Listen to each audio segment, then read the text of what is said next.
Hi, I'm Richard Davis, and these are my colleagues, Rose Sloan and Andy Arias. We're part of the Workforce Systems Policy Team at the U.S. Department of Labor's Office of Disability Employment Policy, or ODEP. And we're going to tell you about the Employment First State Leadership Mentoring Program. After watching this video, you should be able to answer the following questions. What is Employment First? What is competitive integrated employment? What is the Employment First State Leadership Mentoring Program, also known as EFSLMP? What have the results of the program been to date? And finally, how can I get involved with EFSLMP? Let's get started. Employment First is a framework for systems change that is centered on the premise that all youth and adults with disabilities, including individuals with significant disabilities, are capable of full participation in competitive, integrated employment and community life. Employment First is cross-disability in focus, meaning that it does not apply to only a certain disability. Any young person or adult, especially those with significant barriers to employment resulting from their disability, can benefit.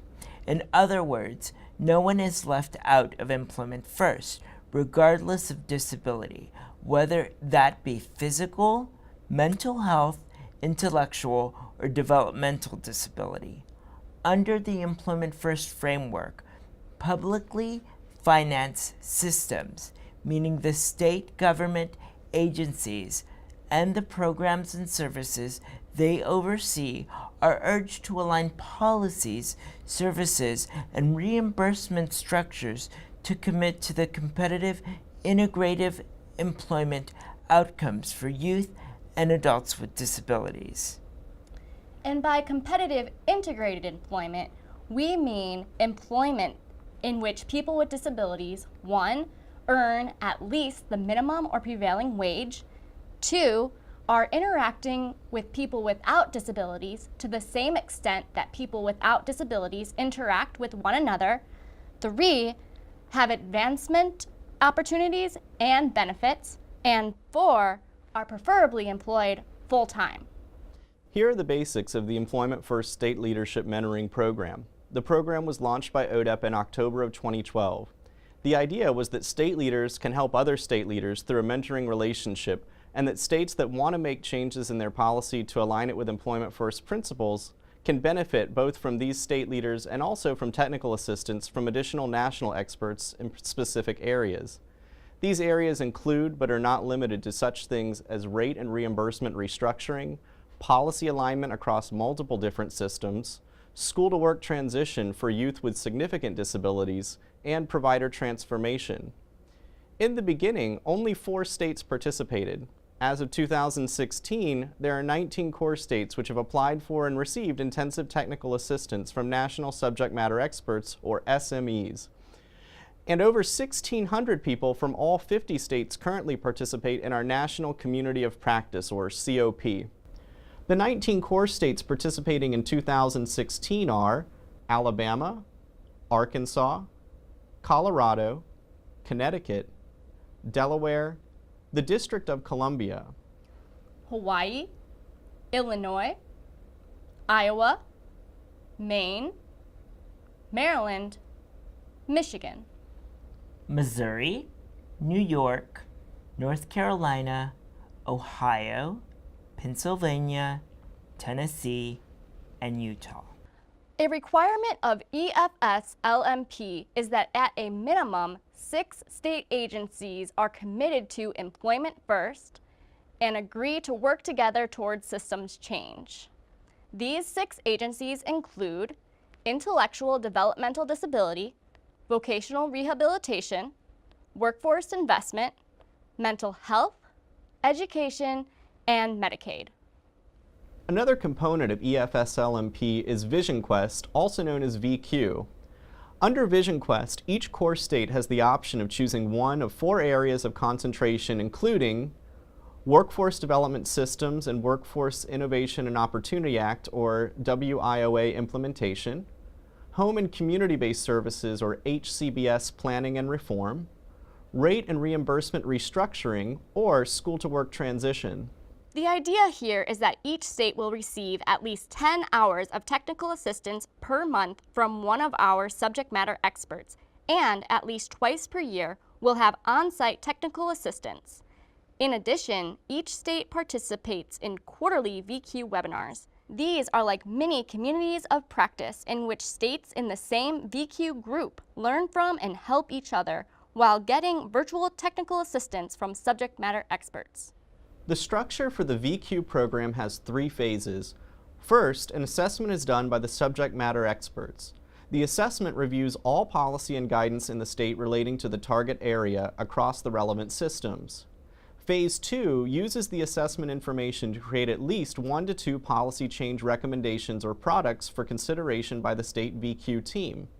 Finally, in Phase 3, an implementation plan is agreed to by the state VQ team, and the subject matter experts provide technical assistance to help with implementation as appropriate and requested by the state team. In addition, not only do states have access to technical assistance from Vision Quest, but they also get to pick an area of focus. These area of foci include provider transformation, capacity building, employer engagement, and school-to-work transition. The idea behind the area of focus and the Vision Quest is to get all 6 agencies involved in Employment First working together. If just one agency tried to embrace Employment First in a vacuum, the services would not be aligned. When all the agencies adopt the Employment First mindset, job seekers with disabilities receive consistent services. The results of this multi-pronged approach have been incredible so far. Since spring of 2012, over 10,500 hours of technical assistance and training have been provided.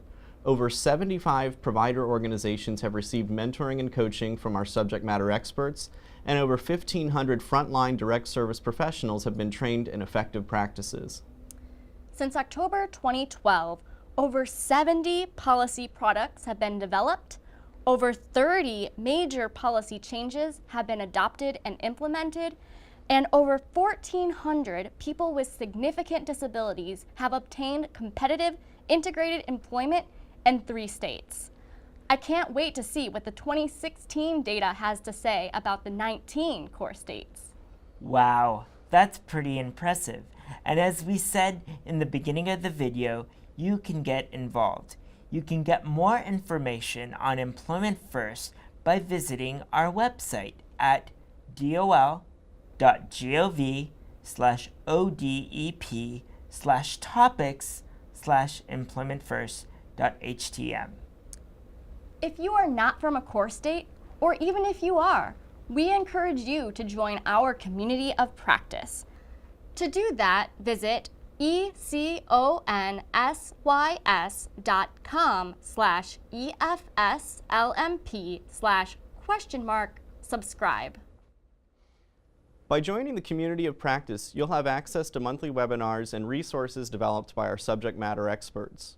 During the last year, these webinars had quarterly themes that matched the areas of foci. Evaluations from these webinars said that state agency employees, employers, providers, and family members of people with disabilities have re-examined the way they think about the capacity and contribution of people with disabilities, including as workers in competitive integrated employment. Another great resource is the National Employment First web platform, which can be accessed at employmentfirst.leadcenter.org. This website keeps up-to-date statistics on employees with disabilities by state. If a state has passed legislation, signed executive orders, issued court decisions, or has come to any other agreement regarding the employment of people with disabilities, this website will highlight it. You can even find information about discretionary activities, such as grant programs, in your state, and state data can be compared side by side. Thanks so much for watching our video. We hope to see you at one of our upcoming webinars. If you have any questions, please feel free to reach out to us.